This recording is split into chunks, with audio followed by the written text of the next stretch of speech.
অপেক্ষাকে আমি আজও ছাড়তে পারিনি। হ্যাঁ, অপেক্ষার কথাই বলছি।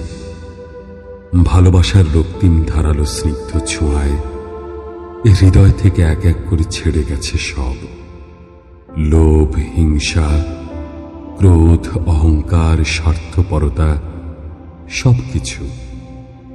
কিন্তু অপেক্ষা আমাকে আজও ছেড়ে যেতে পারেনি। আমি ভালোবাসার জন্য সব কিছু ছেড়েছি, শুধু অপেক্ষা ছাড়া।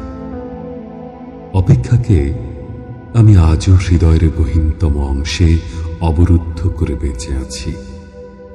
অনেকেই বলে অপেক্ষা হচ্ছে শুদ্ধতম ভালোবাসার প্রকাশ।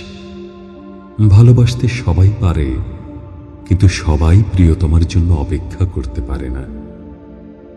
আসলেই কি তাই? জানি না তো, হবে হয়তো। তবে অপেক্ষার কাছে আমি অনেক ঋণী।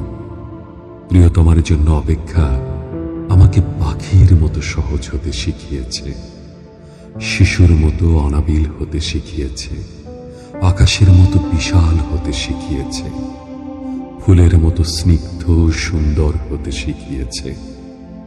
অপেক্ষা আমাকে সাগরের নীল জলরাশির মতো